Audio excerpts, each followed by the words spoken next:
ಯೇಸು ಕ್ರಿಸ್ತನ ನಾಮದಲ್ಲಿ ಎಲ್ಲ ಆತ್ಮೀಯರಿಗೂ ದೇವಜನರಿಗೂ ನನ್ನ ಹೃದಯಪೂರ್ವಕವಂಥ ವಂದನೆಗಳು ಪ್ರಿಯರೇ. ಈ ಒಳ್ಳೆಯ ಸಮಯದಲ್ಲಿ ದೇವರ ಕೆಲವು ಮಾತುಗಳನ್ನು ಆದಿಕಾಂಡ 4ನೇ ಅಧ್ಯಾಯ ಮುಂತಾದ ವಚನಗಳಲ್ಲಿರುವಂಥ ದೇವರ ಮಾತುಗಳನ್ನು ಈ ದಿನ ನಾವು ಗ್ರಹಿಸುವವರಾಗಿರೋಣ. ಎಲ್ಲರೂ ಕಣ್ಮುಚ್ಚುವುದಾದರೆ ಪ್ರಾರ್ಥನೆ ಮಾಡಿಕೊಳ್ಳೋಣ. ನಮ್ಮನ್ನು ಶಾಶ್ವತ ಪ್ರೇಮದಿಂದ ಪ್ರೀತಿಸಿದ ತಂದೆ, ನಿಮಗೆ ಸ್ತೋತ್ರಗಳು ತಂದೆ. ನೀವು ನನ್ನ ಜೀವಿತಕ್ಕೆ ಅನುಗ್ರಹಿಸಿರುವಂಥ ಬಹಳ ಸಮಯದಲ್ಲಿ ಸ್ವಲ್ಪ ಸಮಯವನ್ನು ತೆಗೆದುಕೊಂಡು ನಿಮ್ಮ ಮಾತುಗಳನ್ನು ಹೇಳುವುದಕ್ಕೆ ಸಿದ್ಧವಾಗಿರುವಾಗ ಪರಿಶುದ್ಧಾತ್ಮನ ಸಹಾಯದೊಟ್ಟಿಗೆ ತಂದೆ ನಾನು ಮಾತನಾಡಲು ಸಹಾಯ ಮಾಡಿ, ಕೇಳುವಂಥ ನಿಮ್ಮ ಮಕ್ಕಳಿಗೆ ಬೇಕಾದಂಥ ವಿವೇಕವನ್ನು, ನನಗೆ ಬೇಕಾದಂಥ ಜ್ಞಾನವನ್ನು ಅನುಗ್ರಹಿಸಿ ನಮ್ಮ ಮಧ್ಯದಲ್ಲಿ ನಿಮ್ಮ ಒಬ್ಬರದೇ ನಾಮ ಮಹಿಮೆ ಪಡಿಸಿಕೊಳ್ಳಬೇಕೆಂದು ಈ ಪ್ರಾರ್ಥನಾ ಮನವಿ ವಿಜ್ಞಾಪನೆಯನ್ನು ಯೇಸು ಕ್ರಿಸ್ತ ನಾಮದಲ್ಲಿ ಪ್ರಾರ್ಥಿಸಿ ಬೇಡಿ ಹೊಂದಿದ್ದೀನಪ್ಪ ತಂದೆ, ಆಮೇಲೆ. ಯೇಸು ಕ್ರಿಸ್ತನ ನಾಮದಲ್ಲಿ ಎಲ್ಲ ಆತ್ಮೀಯರಿಗೂ ನನ್ನ ಹೃದಯಪೂರ್ವಕ ವಂದನೆಗಳು. ಈ ದಿನ ಆದಿಕಾಂಡ 4ನೇ ಅಧ್ಯಾಯದಲ್ಲಿರುವಂಥ ದೇವರ ಮಾತುಗಳನ್ನು ಗ್ರಹಿಸುವವರಾಗಿರೋಣ. ಎಲ್ಲರೂ ನನ್ನ ಜೊತೆಗೆ ಆದಿಕಾಂಡವನ್ನು ತೆಗೆಯೋಣ. ಕಾಯಿನನು ತಮ್ಮನನ್ನು ಕೊಂದದ್ದು. ಓಕೆನಾ? ಆ ಪುರುಷನು ತನ್ನ ಹೆಂಡತಿಯಾದ ಹವ್ವಳನ್ನು ಕೂಡಲು ಆಕೆ ಗರ್ಭಿಣಿಯಾಗಿ ಕಾಯಿನನ್ನು ಹೆತ್ತು ಯೆಹೋವನ ಅನುಗ್ರಹದಿಂದ ಗಂಡು ಮಗುವನ್ನು ಪಡೆದಿದ್ದೇನೆ ಎಂದು ಹೇಳಿದಳು. ತರುವಾಯ ಅವನ ತಮ್ಮನಾದ ಹೇಬೇಲನನ್ನು ಹೆತ್ತಳು. ಹೇಬೇಲನು ಕುರಿ ಕಾಯುವವನಾದನು, ಕಾಯಿನನು ವ್ಯವಸಾಯ ಮಾಡುವವನಾದನು. ಕಾಲಾಂತರದಲ್ಲಿ ಕಾಯಿನನು ಹೊಲದ ಬೆಳೆಯಲ್ಲಿ ಕೆಲವನ್ನು ತಂದು ಯೆಹೋವನಿಗೆ ಕಾಣಿಕೆಯಾಗಿ ಸಮರ್ಪಿಸಿದನು. ಹೇಬೇಲನು ಹಾಗೆಯೇ ತನ್ನ ಹಿಂಡಿನಿಂದ ಚೊಚ್ಚಲ ಕುರಿಗಳನ್ನು ಕಾಣಿಕೆಯಾಗಿ ತಂದು ಅವುಗಳ ಕೊಬ್ಬನ್ನು ಹೋಮ ಮಾಡಿದನು. ಯೆಹೋವನು ಹೇಬೇಲನನ್ನು ಅವನ ಕಾಣಿಕೆಯನ್ನು ಮೆಚ್ಚಿ ಕಾಯಿನನನ್ನು ಅವನ ಕಾಣಿಕೆಯನ್ನು ಮೆಚ್ಚಲಿಲ್ಲ. ಬೇರೆ 2 ಪದ ಬರೆದಿದೆ ಅಲ್ಲಿ. ಯೆಹೋವನು ಹೇಬೇಲನನ್ನು ಮೊದಲು ಮೆಚ್ಚಿದನು, ಅವನ ಕಾಣಿಕೆಯನ್ನು ಸಹ ಮೆಚ್ಚಿದನು. ಅರ್ಥ ಆಯ್ತಾ? ಅಂದರೆ ಮನುಷ್ಯನ ಹೃದಯದಲ್ಲಿ ಏನಿರುತ್ತೋ ಅದು ಹೊರಗಡೆ ಬರುತ್ತೆ. ಯೇಸು ಪ್ರಭು ಹೇಳ್ತಲ್ಲ, ಹೃದಯದಲ್ಲಿ ತುಂಬಿರುವುದೇ ಬಾಯಲ್ಲಿ ಬರುವುದು ಅನ್ನುವ ಹಾಗೆ ಹೇಬೇಲನ ಹೃದಯದಲ್ಲಿ ಪರಿಶುದ್ಧತೆ ಇದೆ. ಆಲೋಚನೆ ಮಾಡಿ, 2 ಪದ ಯಾಕೆ ಹೇಳ್ತಾ ಇದ್ದಾರೆ? ಹೇಬೇಲನನ್ನು ಮೆಚ್ಚಿದರಂತೆ ದೇವರು, ಹಾಗೆ ಆತನ ಕಾಣಿಕೆ ಕೂಡ ಮೆಚ್ಚಿದ್ರಂತೆ. ಯಾಕೆ ಪ್ರೇರೆ? ಯಾಕೆ ಎಂಬುವಾಗಿ ನಾವು ನೋಡುವಾಗ ಅವನಲ್ಲಿ ಶುದ್ಧತ್ವವು ದೇವರಿಗೆ ಇಷ್ಟವಾದಂಥ ಕಾಣಿಕೆಯಾಗಿದೆ. ಅವನಲ್ಲಿದ್ದಂಥ ಪರಿಶುದ್ಧತೆ ದೇವರು ಮೆಚ್ಚುವ ಹಾಗೆ ಮಾಡಿದೆ ಪ್ರೇರೆ. ಅವನು ಯಥಾರ್ಥ ಮನಸ್ಸಿನಿಂದಲೂ ಪರಿಶುದ್ಧತೆಯಿಂದಲೂ ಕಾಣಿಕೆ ಕೊಡ್ತಾ ಇದ್ದಾನೆ ಪ್ರೇರೆ. ಪರಿಶುದ್ಧತೆ ಇಲ್ಲದೆ ದೇವರನ್ನು ಮೆಚ್ಚಿಸುವುದು ಅಸಾಧ್ಯ. ಒಂದು ಮಾತ್ರ ಆಲೋಚನೆ ಮಾಡ್ಕೊಳ್ಳಿ, ದೇವರ ಮನಸ್ಸು ಎಂತಂದರೆ ಪರಿಶುದ್ಧತೆ ಇಲ್ಲದೆ ಮನುಷ್ಯರನ್ನು ಮೆಚ್ಚಿಸ್ಬೋದು, ಸುಲಭವಾಗಿ ಮೆಚ್ಚಿಸ್ಬೋದು. ಅಂದರೆ ಜನರು ಇಷ್ಟಪಡೋದೇ ಎಂಥವ್ರ ಪರಿಶುದ್ಧತೆ ಇರೋರನ್ನ ಬಹಳ ಕಡಿಮೆ ಜನ ಇಷ್ಟಪಡ್ತಾರೆ. ಎಂಥವ್ರನ್ನ ಇಷ್ಟಪಡ್ತಾರಂದರೆ ಜನ ವ್ಯಭಿಚಾರಿಗಳನ್ನು, ಈ ನಡತೆ ಕೆಟ್ಟವರು ಇರ್ತಾರೆ. ನಡತೆ ನೋಡಿ, ಫಿಲಮ್ ಇಂಡಸ್ಟ್ರಿಗಳಲ್ಲಿ ನಡತೆ ಕೆಟ್ಟಂತ ಆ್ಯಕ್ಟಿಂಗ್ ಮಾಡುವಂಥ ಕೆಲವರು ಹೀರೋಯಿನಿಗಳಿದ್ದಾರೆ.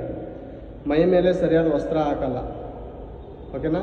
ಅವರ ಮಾತುಗಳು, ನಡವಳಿಕೆಗಳು ಸರಿ ಇರಲ್ಲ. ಮತ್ತು ಕುಡಿಯುವಂಥ ಸೀನ್ಗಳು, ಸಿಗರೇಟ್ ಸೇದುವಂಥ ಸೀನ್ಗಳು ಎಲ್ಲ ಈ ಹೆಣ್ಮಕ್ಳು ಮಾಡೋದಕ್ಕೆ ಸಿದ್ಧರಾಗಿದ್ದಾರೆ. ಮತ್ತು ಎಂಥವ್ರಂದರೆ ಈ ಡಿಸ್ಕೋ ಡ್ಯಾನ್ಸ್ಗಳಿಗೆ ಮೊದಲು ಏನು ಮಾಡೋರಂದರೆ ಬೇರೆ ಒಂದು ಬೇರೆ ಹೀರೋಯಿನಿ ಅದಕ್ಕೋಸ್ಕರನೇ ಫಿಕ್ಸ್ ಆಗಿರೋರು. ಅಂದರೆ ಐಟಮ್ ಸಾಂಗ್ ಅಂತಾರೆ ಬೇರೆ.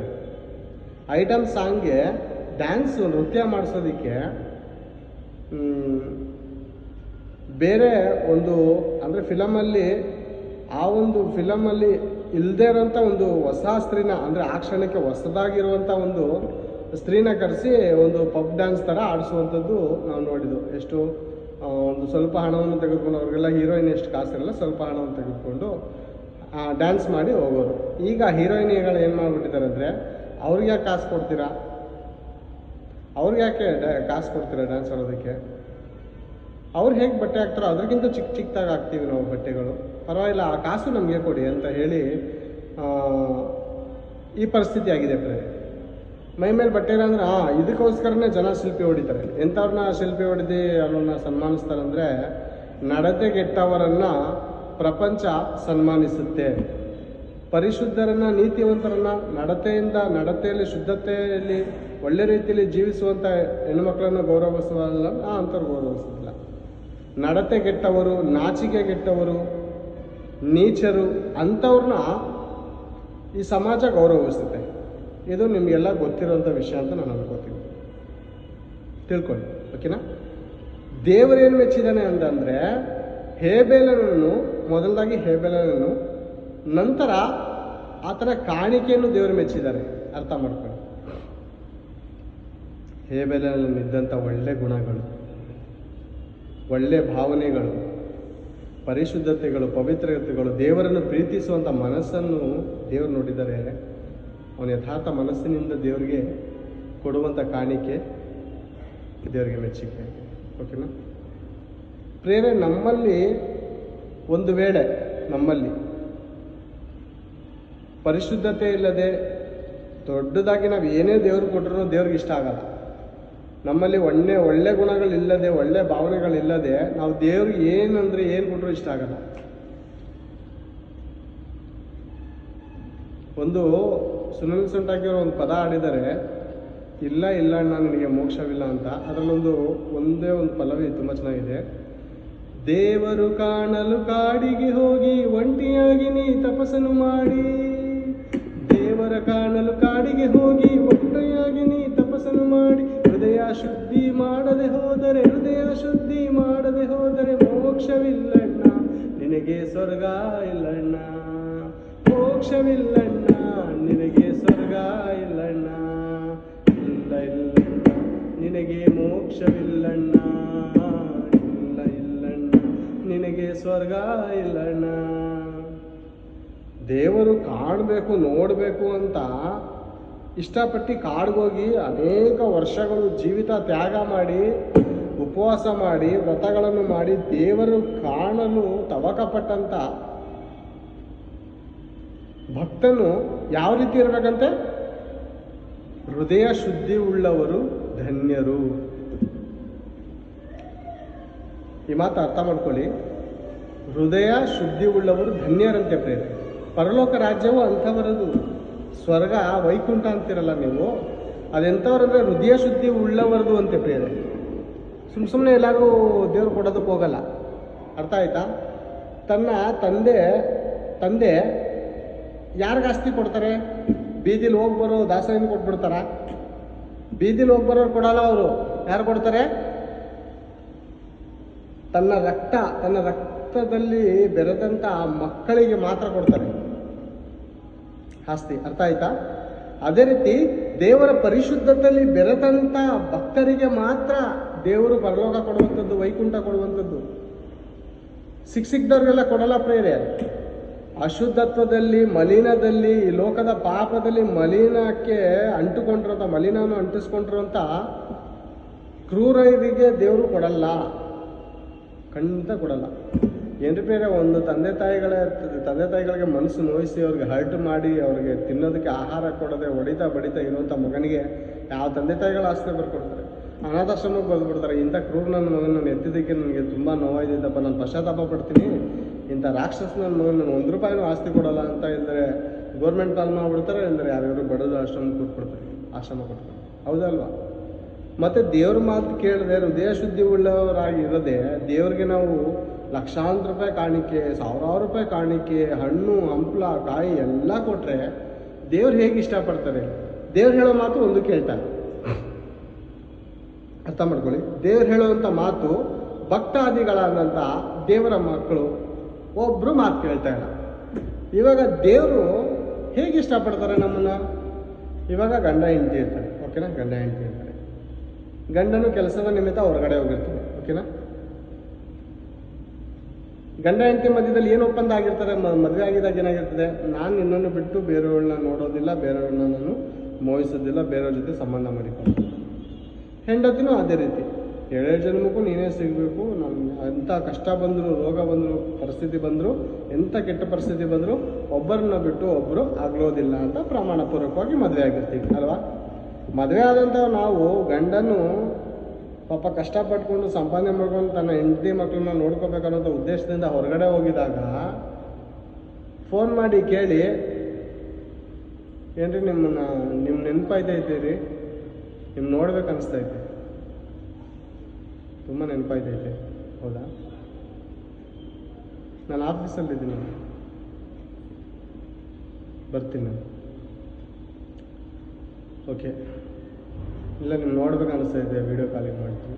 ವೀಡಿಯೋ ಕಾಲಿಂಗ್ ಮಾಡಿ ಗಂಡ ಎಲ್ಲವನ್ನಿಂದ ಪತ್ತೆ ಮಾಡಿಕೊಂಡು ಗಂಡ ಅಲ್ಲಿಂದ ಇಲ್ಲಿ ಮನೆಗೆ ಬರೋಷ್ಟಕ್ಕೆ ಸುಮಾರು ಗಂಟೆ ಆಗುತ್ತೆ. ನಾನೇನು ಮಾಡ್ಬೋದು, ನನ್ನ ದೇಹದ ಸುಖವನ್ನು ಬೇರೆಯವ್ರ ಜೊತೆ ಹಂಚ್ಕೋಬೋದು ಅಂತ ಯಾವನು ಪ್ರಿಯತಮ್ಮನಿಗೋ ಪ್ರೇಯಸಿಗೋ ಕಳಿಸಿ ಅವ್ರ ಜೊತೆ ಮಲಗಿ ಪಾಪದ ಕೃತ್ಯಗಳನ್ನು ಮಾಡುವಾಗ ಗಂಡನು ಇವಳ ಪ್ಲಾನನ್ನು ಅರ್ಥ ಮಾಡಿಕೊಂಡು ಜಲ್ದಿ ಬಂದು ಮನೆಗೆ ಸೇರಿ ಬಾಗಿಲು ತೆಗೆದಾಗ ಹೆಂಡತಿ ಬೇರೆಯವ್ರ ಜೊತೆ ಇದ್ರೆ ಏನು ಬರುತ್ತೆ? ಪ್ರೀತಿ ಬರುತ್ತಾ? ಕೋಪ ಬರುತ್ತಾ? ಏನು ಬರುತ್ತೆ? ಅರ್ಥ ಮಾಡ್ಕೊಂಡು ದೇವ್ರ ಸ್ಥಾನದಲ್ಲಿ ನಾವಿದ್ದೀವಿ ಅನ್ಕೊಂಡು ಈಗ ನಮ್ಮ ಹೆಂಡತಿ ನಮ್ಮನ್ನು ಪ್ರೀತಿಸೋದು ಬಿಟ್ಟು ನಮ್ಮ ಸಂಪಾದನೆ, ನಮ್ಮ ಜೀವನವನ್ನು ನಾವು ಇಡೀ ಜೀವನ ಎಲ್ಲ ನಮ್ಮ ಮಕ್ಕಳಿಗೋಸ್ಕರ ನಾವು ತ್ಯಾಗ ಮಾಡ್ತೀವಿ, ನಮ್ಮ ಹೆಂಡತಿಗೋಸ್ಕರ ತ್ಯಾಗ ಮಾಡ್ತೀವಿ, ಅವ್ರಿಗೋಸ್ಕರನೇ ಸಂಪಾದನೆ, ಅವ್ರಿಗೋಸ್ಕರನೇ ಮೋಸ ಎಲ್ಲ ಮಾಡೋದ್ರಲ್ಲಿ ನಮ್ಮ ಹೆಂಡತಿ ಮಕ್ಕಳಿಗೋಸ್ಕರ. ಈಗ ನಮ್ಮ ಹೆಂಡತಿ ನಮಗೆ ಮೋಸ ಮಾಡಿದ್ಲು, ಬೇರೆಯವ್ರ ಜೊತೆ ಅನೈತಿಕ ಸಂಬಂಧ ಮಾಡಿಕೊಂಡು ನನ್ನ ಮನೆಯಲ್ಲೇ ಕರೆದು ನನ್ನ ಮಗನ ನನ್ನ ಹಾಸಿಗೆಲೇ ಮಲಗಿ ದೇಹವನ್ನು ಅಪವಿತ್ರ ಮಾಡಿಕೊಳ್ಳುವಂಥ ತನ್ನ ಗಂಡನಿಗೆ ಗೊತ್ತಾದರೆ ನಮಗೆ ನಿಮಗೆ ನಾವು ಸಹಿಸ್ತೀವ ಪ್ರಿಯರೇ? ಸಹಿಸಲ್ಲ ಅಲ್ವಾ? ಬಹಳ ರೋಷ ಬರುತ್ತೆ, ಕೊಂದಾಕ್ಬಿಡ್ಬೇಕು ಅನಿಸುತ್ತೆ, ಹೌದಲ್ವ? ಮತ್ತು ದೇವರು ನಾವು ಒಳ್ಳೆ ಜೀವನ ಜೀವಿಸಬೇಕು ಅಂತ ನಮಗೋಸ್ಕರ ಗಾಳಿಯನ್ನು, ನೀರನ್ನು, ಆಹಾರವನ್ನು, ಭೂಮಿಯನ್ನು, ಆಕಾಶವನ್ನು, ಬೆಳಕು ಕೊಡುವುದಕ್ಕೆ ಸೂರ್ಯನನ್ನು, ಚಂದ್ರನನ್ನು, ಸಕಲವನ್ನು ಸೃಷ್ಟಿ ಮಾಡಿ ನಮ್ಮ ಪಾದದ ಅಡೆಯಲ್ಲಿಟ್ಟಿರುವಾಗ ನೀವು ನೀತಿವಂತರಾಗಿ ಬದುಕ್ರು ಸಾಕು, ಪರಿಶುದ್ಧತೆಯಿಂದ ಬದುಕ್ರಿ, ಜ್ಞಾನವಂತರಾಗ್ರಿ ಅಂತ ದೇವ್ರು ಹೇಳಿದ್ರೆ ನೀನು ಬೇಡ, ನಿನ್ನ ಜ್ಞಾನನೂ ಬೇಡ, ನಿನ್ನ ಪರಿಶುದ್ಧತೆಯೂ ಬೇಡ, ನಾವು ಇಷ್ಟ ಬಂದಾಗ ಬದುಕ್ತೀವಂತ ಹೊಲಸು ಜೀವನಕ್ಕೆ ಮನುಷ್ಯರು ಆಗಿನ ಕಾಲದಲ್ಲೂ ಹೊಟ್ಟೋದು. ನೋಡಿ, ಕಾಯಿನನು ಹೇಬೆಲನು ಅವನ ಕಾಣಿಕೆಯನ್ನು ಮೆಚ್ಚಿದಂತೆ ಇಲ್ಲಿ ಕಾಯಿನಂತ ಒಬ್ಬ ಅವನೇ ಪ್ರೇರ ನಾನು ನೋಡಿ, ಕಾಯಿನನನ್ನು ಅವನ ಕಾಣಿಕೆಯನ್ನು ಮೆಚ್ಚಲಿಲ್ಲ. ಅರ್ಥ ಆಯ್ತಾ? ಕಾಯಿನನ್ನು ಮೊದಲು ಮೆಚ್ಚಿಲ್ಲ, ಯಾಕಂದರೆ ಅವನು ಮೊದಲೇ ಅವನ ಮನಸ್ಸಲ್ಲಿ ಏನಂದರೆ ದ್ವೇಷ. ನೋಡಿ, ತಮ್ಮನ ಬಗ್ಗೆ ಎಷ್ಟು ದ್ವೇಷ ಮಾಡಿಕೊಂಡವನಂತೆ. ಇವಾಗ ಅವನ ಹೃದಯದಲ್ಲಿರೋದು ಹೊರಗಡೆ ಬರ್ತೈತೆ, ಅರ್ಥ ಮಾಡ್ಕೊಳ್ಳಿ. ಕಾಯಿನನು ಅವನ ಕಾಣಿಕೆಯನ್ನು ಮೆಚ್ಚಲಿಲ್ಲ, ಇದರಿಂದ ಕಾಯಿನನು ಬಹು ಕೋಪಗೊಂಡನು. ಅಲ್ಲ ಬೇರೆ ತಮ್ಮನ್ನ ಕಾಣಿಕೆಯನ್ನು ದೇವರು ಮೆಚ್ಚಿರುವಾಗ ಇವಾಗ ಆಶೀರ್ವಾದ ಮಾಡಿದ್ರೆ ದೇವರು ಮನೆ ಕುಟುಂಬಕ್ಕೆ ಮಾಡ್ತಾರೆ, ಅದರಲ್ಲಿ ಅಣ್ಣನ ಪಾಲು ಇರುತ್ತೆ. ಓಕೆನಾ? ಒಂದು ಕುಟುಂಬಕ್ಕೆ ದೇವರು ಆಶೀರ್ವಾದ ಮಾಡುವಾಗ ಆ ಕುಟುಂಬದಲ್ಲಿರುವಂಥ ಸದಸ್ಯರು ಎಲ್ಲರೂ ಅದನ್ನು ಅನುಭವಿಸ್ತಾರೆ. ನಿಜನಾ? ಮನೆಯಲ್ಲಿರುವಂಥ ದೊಡ್ಡ ಅಣ್ಣನೋ ಅಥವಾ ದೊಡ್ಡ ಅಕ್ಕನೋ ಅಥವಾ ತಂದೆಗೋ ತಾಯಿಗೋ ಒಂದು ಹಣ ಬರುತ್ತೆ. ಓಕೆನಾ? ಹಣ ಬರುತ್ತೆ, ಅದರಲ್ಲೆಲ್ಲರೂ ಸೇರಿ ಸುಖ ಪಡ್ತಾರೆ. ಅರ್ಥ ಆಯ್ತಾ? ಎಲ್ಲರೂ ಸುಖ ಪಡ್ಬೋದಲ್ಲ. ತಮ್ಮನಿಗೆ ಆಶೀರ್ವಾದ ಮಾಡೋದ್ಮೇಲೆ ತಮ್ಮನನ್ನು ಮೆಚ್ಚುವಾಗ ಏನು ಅನ್ಕೋಬೇಕು? ಅಣ್ಣ, ನನ್ನ ತಮ್ಮ ಗ್ರೇಟ್, ನನ್ನ ಚಿಕ್ಕ ತಮ್ಮ ದೇವರ ಆಶೀರ್ವಾದಕ್ಕೆ ಪಾತ್ರರಾದಲ್ಲ ಅಂತ ಸಂತೋಷ ಪಡಬೇಕಾಗಿತ್ತಲ್ವ ಪ್ರೇರೆ? ಈಗ ಇವನು ಏನು ಬಂದಿದೆ? ಕ್ರೂರ ಮನಸ್ಸು, ದೆವ್ವದ ಮನಸ್ಸು. ನೋಡಿ, ಈ ಮನಸ್ಸು ದೇವ್ರು ಮೊದಲೇ ನೋಡಿದ್ರು. ಇವನು ಕಾಣಿಕೆ ಸಮರ್ಪಿಸುವುದಕ್ಕಿಂತ ಮುಂಚೆನೇ ಕಾಯಿನನ ಮನಸ್ಸು ಎಂಥದಂತ ದೇವ್ರಿಗೆ ಚೆನ್ನಾಗಿ ಗೊತ್ತಿತ್ತು. ಆದ್ದರಿಂದ ಏನಾಯ್ತು ಗೊತ್ತಾ? ಅಲ್ಲಿ ದೇವರು ಕಾಯಿನನ ಕಾಣಿಕೆಯನ್ನು ಮೆಚ್ಚಲಿಲ್ಲ. ಯಾಕಂದರೆ ಅವನ ಹೃದಯದಲ್ಲಿ ಕ್ರೋಧ ಐತೆ, ಕೋಪ ಐತೆ, ಮತ್ಸರ ಐತೆ, ಹೊಟ್ಟೆ ಕಿಚ್ಚೈತೆ. ಸ್ವಂತ ತಮ್ಮನನ್ನೇ ದ್ವೇಷ ಮಾಡ್ತಾ ಇದ್ದಾನೆ. ಏನು ಬೇರೆ ಈಗಿನ ಕಾಲದಲ್ಲಿ ನೋಡ್ತಾ ಇದ್ದೀವ? ಏನು ಬೇರೆ ಆಸ್ತಿಗೋಸ್ಕರ ತಮ್ಮನನ್ನೇ ಕೊಂದಾಕುವಂಥದ್ದು, ತಂಗಿಯನ್ನೇ ಮೋಸ ಮಾಡುವಂಥದ್ದು. ಎಂಥ ಪರಿಸ್ಥಿತಿಲಿದ್ದಾರೆ ಪ್ರಪಂಚ, ಎಂಥ ಹೊಟ್ಟೆ ಕಿಚ್ಚಿನ ಪ್ರಪಂಚ. ಒಂದು ಉದಾಹರಣೆ ಹೇಳ್ತೀನಿ ಬೇರೆ ಈ ಸಂದರ್ಭಕ್ಕೆ. ನಮ್ಮ ತಾಯಿಗೆ 3 ಜನ ಅಣ್ಣ ತಮ್ಮಂದಿರು. ನಮ್ಮ ಸ್ವಂತ ತಾಯಿ ಬಗ್ಗೆ ಹೇಳ್ತಾ ಇದ್ದೀನಿ ಈ ಉದಾಹರಣೆಗೆ ಅರ್ಥ ಆಗಲಿ ಅಂತ. 3 ಜನ ಅಣ್ಣ ತಮ್ಮಂದಿರು, 2 ದೊಡ್ಡ ಅಣ್ಣಂದಿರು, 3 ಜನ ಅಕ್ಕ ತಂಗಿಯರು. 3 ಜನ ಅಕ್ಕ ತಂಗಿಯರಲ್ಲಿ ನಮ್ಮ ತಾಯಿ ಚಿಕ್ಕವ್ರಿಗಿಂತ ಎರಡನೇವ್ರು. ಓಕೆನಾ? ಈಗ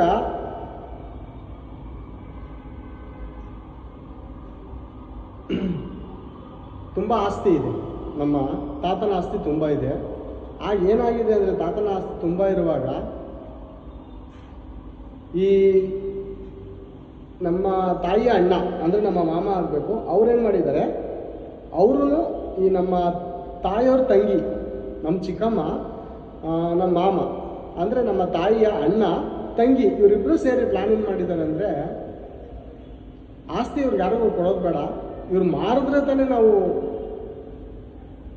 ತಾನೇ ಇವ್ರಿಗೆ ಪಾಲು ಕೊಡೋಕ್ಕಾಗೋದು ಅಂತ ಅಂದ್ಬಿಟ್ಟು ಬಹಳ ವರ್ಷ ಇವರಿಬ್ಬರು ಏನು ಮಾಡಿದ್ರು, ಅದ್ರಲ್ಲಿ ಬರುವಂಥ ಎಲ್ಲ ಬೆಳೆಗಳನ್ನು ಎಲ್ಲ ಒಬ್ಬರೊಬ್ಬರು ತಿನ್ನುತ್ತಾ, ಇವರೇ ತಿನ್ನುತ್ತಾ, ಈ ದೊಡ್ಡಣ್ಣ ಒಬ್ಬರು ಇದ್ರು ಅವ್ರಿಗೂ ಮೋಸ, ನಮ್ಮ ತಾಯಿಯವರ ಅಕ್ಕ ಇದ್ರು ಟೋಟಲ್ 5 ಜನ, ಅವ್ರಿಗೂ ಮೋಸ, ನಮ್ಮ ತಾಯಿಗೂ ಮೋಸ.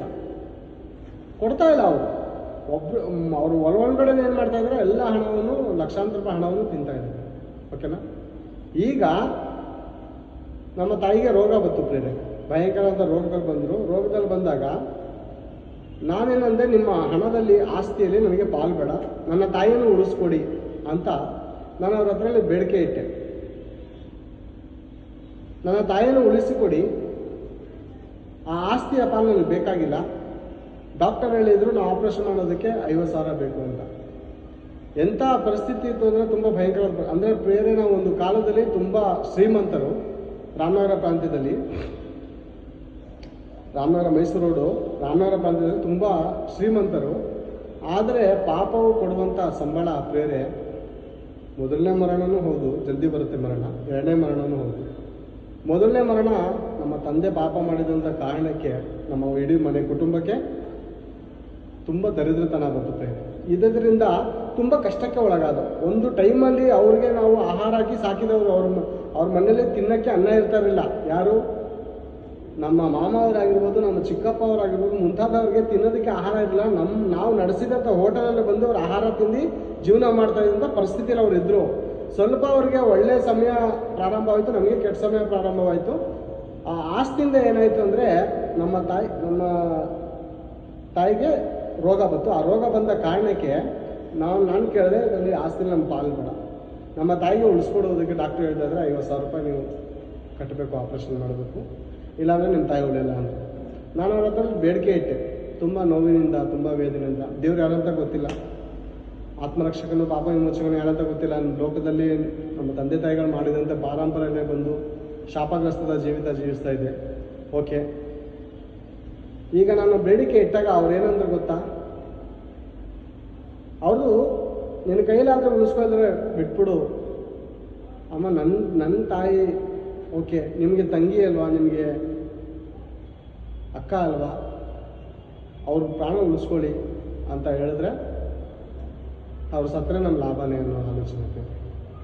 ನಮ್ಮ ತಾಯಿ ಸತ್ತರೆ ಅವ್ರಿಗೆ ಲಾಭ, ಅರ್ಥ ಮಾಡ್ಕೊಳ್ಳಿ. ಈಗ 5 ಜನಕ್ಕೆ ಭಾಗ ಆದರೆ 50 ಲಕ್ಷದಲ್ಲಿ 10 ಲಕ್ಷ ಹೋಗುತ್ತೆ. ಆಲೋಚನೆ ಮಾಡಿ. 5 ಜನಕ್ಕೆ ಭಾಗ ಆದರೆ 5 ಜನ ಉಳಿದಿದ್ರೆ 10 ಲಕ್ಷ ಭಾಗ ಆಗುತ್ತೆ. ಈಗ ಈ 5 ಜನದಲ್ಲಿ ಒಬ್ಬರು ಲೆಸ್ ಆದರೆ, ಮರಣ ಹೊಂದರೆ, ಈ 4 ಜನಕ್ಕೆ 12.5 ಲಕ್ಷ ಬರುತ್ತೆ. ಆಗಿನ ಸಮಯದಲ್ಲಿ 10 ವರ್ಷ ಹಿಂದೆ ಮಾತ್ರ ಹೇಳ್ತಾರೆ. ಎಂಥ ಕ್ರೂರ ಮನಸ್ಸು ಅಂದರೆ ಪ್ರೇರೆ, ಸ್ವಂತ ನಮ್ಮ ತಾಯಿಯ ಅಣ್ಣ ತಂಗಿ ಚಿಕ್ಕ ವಯಸ್ಸಲ್ಲಿ ಭೇದ ಭಾವ ಇಲ್ಲದೆ ಆಟ ಆಡಿರ್ತಾರೆ ಪ್ರೇರೆ. ಪುಟ್ಟ ಮಕ್ಕಳಿದ್ದಾಗ ತಾಯಿ ಒಂದು ತಿಂಡಿ ಕೊಡುವಾಗ, ತಂದೆ ಒಂದು ತಿಂಡಿ ಕೊಡುವಾಗ ಪಕ್ಷಪಾತವಿಲ್ಲದೆ ಹಂಚಿಕೊಂಡು ತಿನ್ನುವಂಥ ಮನೋಭಾವ ಇದ್ದಂಥ ಮಕ್ಕಳು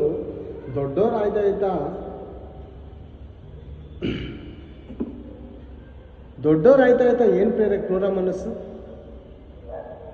ಎಂಥ ಮನಸ್ಸದು. ಕ್ಷಮಿಸುತ್ತೆ. ದೊಡ್ಡದು ಆಯ್ತಾಯ್ತಾ ಏನು ಮನಸ್ಸು ಗೊತ್ತಾ, ಕ್ರೂರ ಮನಸ್ಸು ಪ್ರೇರೆ, ದೆವ್ವದ ಮನಸ್ಸು, ಈ ಕಾಯಿನ ಮನಸ್ಸು ಅವ್ರಿಗೆ. ನಾನು ಚೆನ್ನಾಗಿರ್ಬೇಕು, ನನ್ನ ಹೆಂಡತಿ ಮಕ್ಕಳು ಚೆನ್ನಾಗಿರ್ಬೇಕು, ನನ್ನ ಅಕ್ಕ ಸತ್ತೋದ್ರೂ ಪರವಾಗಿಲ್ಲ, ನನ್ನ ತಂಗಿ ಸತ್ತೋದ್ರೂ ಪರವಾಗಿಲ್ಲ, ನನ್ನ ತಾಯಿ ಸತ್ತೋದ್ರೂ ಪರವಾಗಿಲ್ಲ ಅಂತ ಇದ್ದಾರೆ ಈಗ ಪ್ರಪಂಚ. ಯಾವ ವಂಶದವರು? ಕಾಯಿನ ವಂಶದವರು. ಅರ್ಥ ಆಯ್ತಾ ಪ್ರೇರೆ? ಆ ದಿನ ದೇವರಿಗೆ ಮೆಚ್ಚುಗೆ ಆದಂಥ ಕಾರ್ಯ ಮಾಡೋದಕ್ಕೆ ಸಂತೋಷ ಪಡಬೇಕಾದಂಥ ಅಣ್ಣನು ಕ್ರೂರನಾಗಿ ತಮ್ಮನ ಮೇಲೆ ದ್ವೇಷ ಸಾಧಿಸ್ತಾ ಇದ್ದಾನೆ. ತಮ್ಮನ ಮೇಲೇ ದ್ವೇಷ ನೋಡ್ತೀವಿ. ಪ್ರಪಂಚ ನೋಡ್ತಾ ಇದ್ದೀವಿ ಇವತ್ತು. ಆಸ್ತಿಗೋಸ್ಕರ ತಂಗಿಗೆ ಆಸ್ತಿ ಬರಬೇಕಾದ್ರೆ ಅದನ್ನು ಕೊಡಲ್ಲ ಪ್ರೇರೆ ಅಣ್ಣ. ಅಣ್ಣನಿಗೆ ಆಸ್ತಿ ಬರ್ಬೇಕಾದ್ರೆ ಅಕ್ಕ ಕೊಡೋದಕ್ಕೆ ಮನಸ್ಸಿಲ್ಲ, ಅಣ್ಣನ ಕೊಡೋದಕ್ಕೆ ಮನಸ್ಸಿಲ್ಲ. ಎಲ್ಲ ನನಗೇ ಇರಬೇಕು, ನಾನೇ ದೋಚ್ಕೋಬೇಕು ಅಂತಾನೆ. ಎಷ್ಟು ದಿನ ದೋಚ್ಕೊಂಡು ಬದುಕ್ತೀಯಾ? ಎಷ್ಟು ದಿನ ದೋಚ್ಕೋಬೋದು? ನಿನ್ನ ಹತ್ರ ಜಾಸ್ತಿ ಹಣ ಇದ್ರೆ ನಿನ್ನ ಮಕ್ಕಳೇ ಹೊಡೆದು ಸಾಯಿಸ್ತಾರೆ, ನಿನ್ನ ಹೆಂಡತಿನೇ ವಿಷಾಕ್ ಸಾಯಿಸ್ತಾರೆ. ನಿಜ. ಎಲ್ಲರಿಗೂ ಹಾಗೆ ನಡೀತಾ ಇರ್ಬೋದು, ಯಾರಿಗಾದ್ರೂ ಒಬ್ರು ನಡೀತಾ. ಆ ನಡೆಯೋದ್ರಲ್ಲಿ ನೀನು ನಾನು ಇದ್ದೀವೇನೋ ಆಲೋಚನೆ ಮಾಡೋಣ. ಈ ಸನ್ನಿವೇಶ ನಡೆಯುವಂಥದ್ರಲ್ಲಿ ನೀನು ನಾನು ಇದ್ದೀವೇನೋ ಒಂದು ಸಾರಿ ಆಲೋಚನೆ ಮಾಡೋಣ. ಹೆಂಡತಿಗೋಸ್ಕರನೋ ಮಕ್ಳಿಗೋಸ್ಕರನೋ ಇನ್ನೊಬ್ರನ್ನ ದೋಚ್ಕೊಂಡು, ಇನ್ನೊಬ್ಬರ ಮನೇನ ಹಾಳು ಮಾಡಿ, ಇನ್ನೊಬ್ಬರಿಗೆ ಮರಣವನ್ನು ಕೊಟ್ಟು, ಮರಣವನ್ನು ಆಶಿಸಿ, ನಾನು ಚೆನ್ನಾಗಿರ್ಬೇಕು, ನನ್ನ ಹೆಂಡತಿ ಚೆನ್ನಾಗಿರ್ಬೇಕು, ನನ್ನ ಮಕ್ಕಳು ಚೆನ್ನಾಗಿರ್ಬೇಕು ಅಂದ್ಕೊಂಡ್ರೆ ನೀನು ಪಾತಾಳಕ್ಕೆ ಹೋಗ್ತೀಯ. ಆ ಹಣವನ್ನು ದೋಚ್ಕೊಂಡಂತ ಅನುಭವಿಸುವಂಥ ಆ ಮಕ್ಳುಗಳು ಕೂಡ ಸತ್ತಿ ನಿನ್ನ ಜೊತೆಲೆ ನರಕಾಗಿ ನೀನು ಒದ್ದಾಡ್ತಾರೆ. ಒಂದು ವೇಳೆ ವಯಸ್ಸು ಇರೋದ್ರಲ್ಲಿ ಸತ್ತೋದ್ರೆ ನಿನ್ನ ಹೆಂಡತಿ ಬೇರೆ ಜೊತೆ ಆರಾಮಾಗಿರ್ತಾರೆ. ನಿಜ, ಪ್ರಪಂಚದಲ್ಲಿ ಈ ಥರದೇ ಇದೆ. 40 ವರ್ಷದಿಂದ ಒಳಗೆ 50 ವರ್ಷದೊಳಗಡೆ ಗಂಡನು ಸತ್ತೋದ್ರೆ ಹೆಂಡತಿ ಎಷ್ಟು ವರ್ಷ ಅಂತ ಆತಳು ಗಂಡನ ಸಹಾಯವಿಲ್ಲದೆ ಬದುಕೋದಕ್ಕೆ ಸಾಧ್ಯ? ಆಲೋಚನೆ ಮಾಡಿ. ತಪ್ಪು ಕೆಟ್ಟದಂತ ಹೇಳ್ತಲ್ಲ, ಸತ್ತಾದ ಮೇಲೆ ಅವರು ಸಂಬಂಧ ಮಾಡಿಕೊಳ್ಳುವಂಥದ್ದು ನಾನು ತಪ್ಪು ಅಂತ ಹೇಳ್ತಲ್ಲ, ಆದರೆ ಮಡಿಕೊಳ್ತಾರೋ ಇಲ್ವೋ ಆಲೋಚನೆ ಮಾಡಿ. 100ರಲ್ಲಿ 50% ಜನ ಮಡಿಕೊಳ್ತಿರ್ಬೋದು, 50% ಜನ ಮಡಿಕೋತಾರೆ. ಅದರಲ್ಲಿ ನೀನಾದರೂ ಆಗಿರ್ಬೋದು, ನಾನಾದರೂ ಆಗಿರ್ಬೋದು, ನಿನ್ನ ಹೆಂಡತಿ ಆದರೂ ಆಗಿರ್ಬೋದು, ನನ್ನ ಹೆಂಡತಿ ಆದರೂ ಆಗಿರ್ಬೋದು. ನ್ಯಾಯ ಅಲ್ವಾ?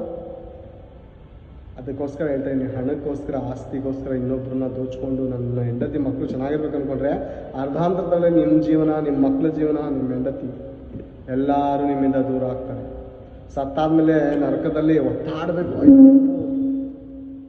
ನನ್ನ ಹೆಂಡತಿ ಮರ್ತೋಗ್ಬಿಟ್ಟು 1 ವರ್ಷದಲ್ಲೇ ಬೇರೆಯವ್ರ ಜೊತೆ ಆರಾಮಾಗಿದ್ದಾಳಲ್ಲಪ್ಪ, ಇಷ್ಟೊಂದು ಆಸ್ತಿ ಮಾಡಿಬಿಟ್ಟು ಬೇರೆ ಹೋದೆ ನಾನು, ಇನ್ನೊಬ್ಬನ ಜೊತೆ ಆರಾಮಾಗಿದ್ದಾಳೆ.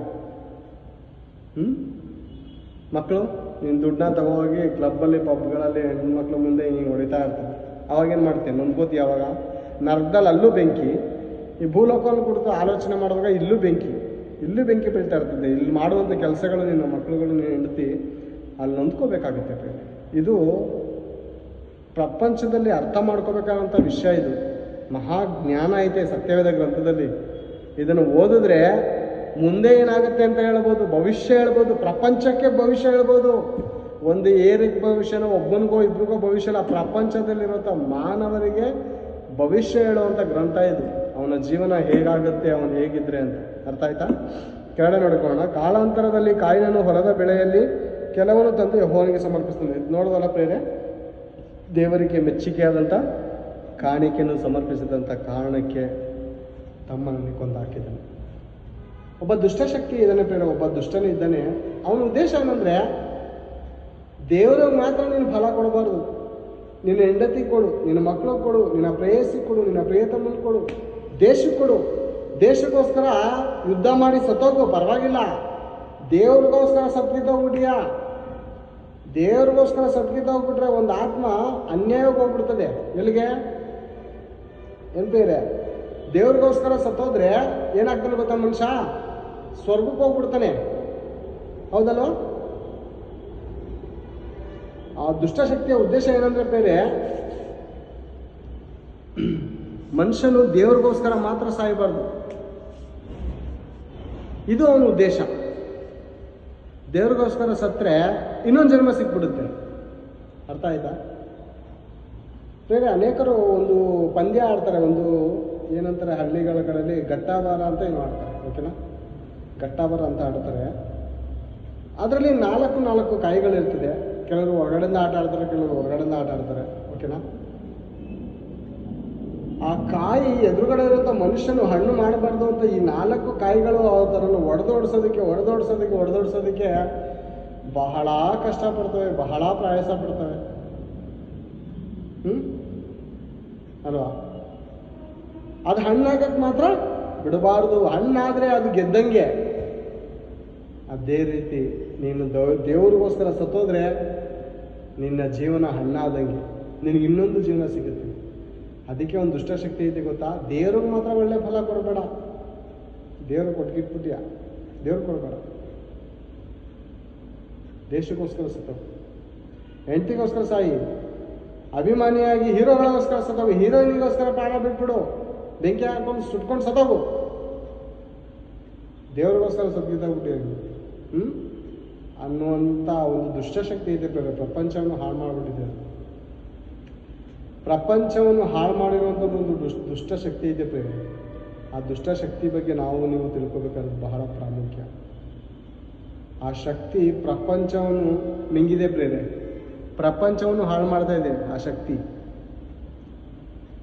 ಆ ಶಕ್ತಿಯ ಬಗ್ಗೆ ನಾವು ತಿಳ್ಕೊಬೇಕಾದ್ರೆ ಬಹಳ ಪ್ರಾಮುಖ್ಯ.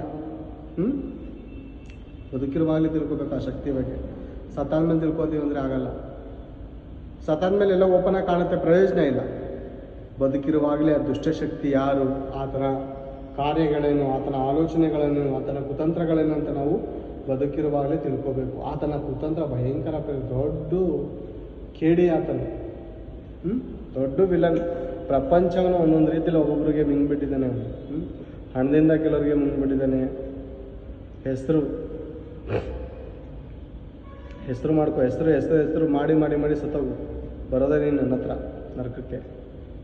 ಹೆಣ್ಣು ಹೆಣ್ಣು ಹೆಣ್ಣು ಹೆಣ್ಣು ಅಂತ ಪ್ರೀತಿಗೋಸ್ಕರ ಸತ್ತೋಗು, ವ್ಯಭಿಚಾರಕ್ಕೋಸ್ಕರ ಸತ್ತೋಗು, ದೇಹದ ಕೋರಿಕೆಗಳನ್ನು, ಕಾಮದ ಆಸೆಗಳನ್ನು ತೀರಿಸ್ಕೊಳ್ಳೋಸ್ಕರ ಸತ್ತೋಗು. ಬಂದರೂ ಬರೋಲ್ಲ, ಸತ್ತೋಗು. ಎಷ್ಟು ಸುಖ ಪಡ್ಬೋದು ಗೊತ್ತಾ ಕಾಮದ ಆಸೆಯಲ್ಲಿ? ಬಂದರೂ ಬರೋಲ್ಲ. ಹೋಗಿ ಇರೋಳ ಹತ್ರ ಅದು ಹೋಗಿ ಹೋಗಿ ಹೋಗಿ ಪ್ರೇರೆ ರೋಗ ಬಡಿಸ್ಕೊಂಡು ಲಾಸ್ಟ್ಗೆ ಹುಳ ಬಿದ್ದು ಸಾಯ್ತೀವಿ. ಸತ್ತಾದ್ಮೇಲೆ ಆತ್ಮ ಎಲ್ಲಿ ಹೋಗುತ್ತೆ? ಆತ್ಮ ಎಲ್ಲಿ ಹೋಗುತ್ತೆ? ಪಾತಾಳಕ್ಕೆ. ಅದಕ್ಕೆ ಸುಟ್ಟಾಕಿರೋ ನಾರಾಡವ್ರೆ, ಮೋಜಿನ ಕುಣಿತ ಮೋಸದ ಮಂಚ ನಿನ್ನ ಎಳೆಯತಾಯ್ತೋ, ದಾಸನ ಜೀವನ ಪಾಪಿಯ ಮರಣ ನಿನ್ನ ಸೆಳೆಯತಾಯ್ತೋ. ಮೋಜಿನ ಕುಣಿತ ಮೋಸದ ಮಂಚ ನಿನ್ನ ಎಳೆಯತಾಯ್ತೋ, ದಾಸನ ಜೀವನ ಪಾಪಿಯ ಮರಣ ನಿನ್ನ ಸೆಳೆಯತಾಯ್ತೋ. ದಾಸನ ಜೀವನ ಪಾಪಿಯ ಮರಣ ನಿನ್ನ ಸೆಳೆಯತಾಯ್ತೋ. ಎಲ್ಲಿ ಹೊಂಟ್ಯೋ ನೀನು, ಎಲ್ಲಿ ಹೊಂಟ್ಯೋ ನೀನು, ಎಲ್ಲಿ ಹೊಂಟ್ಯೋ ನೀನು, ಎಲ್ಲಿ ಹೊಂಟ್ಯೋ ನೀನು. ಮುಟ್ಟೋ ಜಾಗ ಎಲ್ಲೈತಂತ ತಿಳಿದುಕೊಂಡಿಯೇನು, ಮುಟ್ಟೋ ಜಾಗ ಮುಟ್ಟೋ ಜಾಗ ಎಲ್ಲೈತಂತ ತಿಳಿದುಕೊಂಡಿಯೇನು. ಎಲ್ಲಿ ಹೊಂಟ್ಯೋ ನೀನು, ಎಲ್ಲಿ ಹೊಂಟ್ಯೋ ನೀನು. ಮನುಷ್ಯ ಎಲ್ಲೋಗ್ತಾ ಇದೆಯಾ? ಮೋಜಿನ ಕುಣಿತ, ಬಾರು, ಪಪ್ಪು, ಸಿನಿಮಾ ನಿನ್ನನ್ನು ಸೆಳೀತೈತೆ, ನಿನ್ನ ಆಕರ್ಷಿಸ್ತಾ ಐತೆ, ಆಕರ್ಷಣೆ ಕರಿತೈತೆ ನಿನ್ನ. ಇದಕ್ಕೆ ಹೋಗ್ತೀಯಾ? ಇದೇ ಪ್ರಪಂಚ ಅನ್ಕೋತೀಯಾ? ಮತ್ತೆ ಅವತ್ತು ಅಳ್ತಾ ಇದ್ದಲ್ಲ, ಯಾಕೆ ಅಳ್ತಾ ಇದೆ? ಈ ದೇಹಕ್ಕೆ ಸುಖ ಕೊಟ್ಟೆ, ಈ ದೇಹಕ್ಕೆ ಹೆಣ್ಣಿನ ಸುಖ ಕೊಟ್ಟೆ, ಹಣದ ಸುಖ ಕೊಟ್ಟೆ, ಅಧಿಕಾರದ ಸುಖ ಕೊಟ್ಟೆ. ಸುಖ ಕೊಟ್ಟಾದ್ಮೇಲೆ ಸುಖವಾಗಿ ಇರಬೇಕಲ್ಲ, ಯಾಕೆ ಅಳ್ತಾ ಇದ್ದೀಯ ನೀನು? ಇದು ಕೊಟ್ಟಿದ್ದು ನಿನ್ನ ದೇಹಕ್ಕೆ ಸುಖ, ಆತ್ಮಕ್ಕಲ್ಲ. ಪ್ರಾಮುಖ್ಯವಾಗಿ ಆತ್ಮಕ್ಕೆ ಸುಖ ಕೊಡಬೇಕು. ಆ ಆತ್ಮಕ್ಕೆ ಸುಖ ಕೊಡುವಂಥದ್ದೇ ದೇವರ ಮಾತು, ಯೇಸು ಕ್ರಿಸ್ತನ ಮಾತುಗಳು. ಸ್ವತಃ ಯೇಸು ಕ್ರಿಸ್ತನೇ ನಮ್ಮ ಆತ್ಮಕ್ಕೆ ಸಂತೋಷ ಕೊಡುವ ಆತನು. ಯಾಕಂದರೆ ಆತನ ಮಾತು ಆತ್ಮವಾಗಿಯೂ ಜೀವವಾಗಿಯೂ ಇದೆ. ಮತ್ತೊಂದು ಸಾರಿ ಹೇಳ್ತೇನೆ, ಬದುಕಿಸುವಂಥದ್ದು ಆತ್ಮವೇ. ಮಾಂಸ ಯಾವುದಕ್ಕೂ ಬರೋದಿಲ್ಲ, ವೇಸ್ಟ್. ಹುಳ ಬೀಳುತ್ತೆ, ಬೆಂಕಿ ಸುಟ್ಟಾಕ್ತಾರೆ, ಹುಳ ಬೀಳುತ್ತೆ. ರೋಗ ಇದ್ದರೆ ಹುಳಗಳು ಪಿತಿ ಪಿತಿ ಅನ್ನುತ್ತೆ, ರೋಗದ ನಿಮಿತ್ತ. ಆತ್ಮಕ್ಕೆ ಯಾವ ರೋಗನೂ ಬರದಿರಂಗೆ ನೋಡ್ಕೋಬೇಕು ನಾವು.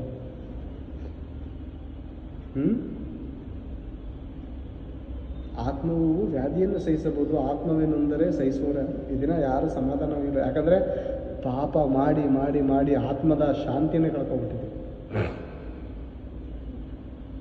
ಪರಿಶುದ್ಧತೆಯಿಂದ ಆತ್ಮಕ್ಕೆ ಬಲ ಸಿಗುತ್ತೆ, ದೇಹ ಕಾಪಾಡೋದಕ್ಕೋಸ್ಕರ ಜಿಮ್ ಹೋಗೋದು, ಕರಾಟೆ ಕಲಿಯೋದು, ಇನ್ನೊಬ್ಬನ ಹೊಡೆಯುವಂಥ ಶಕ್ತಿ ಬಲ ಹೊಂದುವುದು ಅಲ್ಲ. ನಮ್ಮ ಒಳ್ಳೆ ನಡತೆಯಿಂದ ಕೆಟ್ಟ ಗುಣಗಳನ್ನ ನಾವು ಸೋಲಿಸಬೇಕು. ತನ್ನನ್ನು ಆಳುವವನು ಪಟ್ಟಣವನ್ನು ಗೆದ್ದ ಶೂರನಿಗಿಂತಲೂ ಶ್ರೇಷ್ಠ. ತನ್ನನ್ನು ಆಳ್ವಿಕೆ ಮಾಡ್ತಾ ಇದೆಯಾ? ನಿನ್ನ ಕಣ್ಣು ಹೆಣ್ಣನ್ನು ಸೆಳೆಯದಂತೆ ನೋಡ್ಕೊತಾ ಇದೆಯಾ? ನಿನ್ನ ಕೈ ಲಂಚವನ್ನು ಮುಟ್ಟದಂತೆ ನೀನು ತಡಿತಾ ಇದೆಯಾ? ನಿನ್ನ ಕಾಲು ಕೊಲೆ ಮಾಡುವುದಕ್ಕೆ ತವಕ ಪಡದಂತೆ ನಿನ್ನ ಕಾಲನ್ನು ಕೇಳಿ ನೀನು ತಪ್ಪಿಸ್ತಾ ಇದೆಯಾ? ಇದು ನಿನ್ನನ್ನು ನೀನು ಆಳ್ವಿಕೆ ಮಾಡುವಂಥ ಮಹಾಶಕ್ತಿ. ಅರ್ಥ ಆಯ್ತಾ? ಅರ್ಥ ಮಾಡ್ಕೊಳ್ಳಿ ಪ್ರೇಮ. ದೇವರ ಮನಸ್ಸು, ದೇವರ ವಾಕ್ಯ ಅರ್ಥ ಮಾಡಿಕೊಂಡ್ರೆ ಸುಖಕರವಾದಂಥ ಜೀವನ. ಇಲ್ಲದ್ರೆ 4 ದಿವಸದಲ್ಲಿ ಸುಖ ಇರುತ್ತೆ, ಇಲ್ಲ ಅಂತ ನಾನು ಹೇಳಲ್ಲ. ಆಮೇಲೆ ಜೀವನ ಪೂರ್ತಿ ನರಳಬೇಕಾಗುತ್ತೆ. ಜೀವನ ಪೂರ್ತಿ ನರಳಾಟ. ಪ್ರೇರೆ ಮನುಷ್ಯನಿಗೆ ಸುಖಕ್ಕಿಂತ ಕಷ್ಟನೇ ಜಾಸ್ತಿ ಪ್ರೇರೆ. ಒಂದು ದಿವಸ ಕುಡ್ದು ಎಂಜಾಯ್ ಮಾಡ್ಬೋದು, ಒಂದು ಹೆಣ್ಣಿನ ಜೊತೆ ಒಂದು ದಿವಸ ಕಾಲ ಕಳ್ಬಿಡ್ಬೋದು, ಬಾರಲ್ಲಿ ಒಂದು ದಿವಸ ಕಾಲ ಕಳ್ಬೋದು, ಅಧಿಕಾರದಲ್ಲಿ ಅನೇಕ ವರ್ಷಗಳು ನೆನ್ಬಿಡ್ಬೋದು. ಆದರೆ ಒಂದು ದಿವಸ ಐತೆ, ಪಾತಾಳದ ವೇದನೆಗಳನ್ನು ಅನುಭವಿಸುವಂಥ ದಿನ.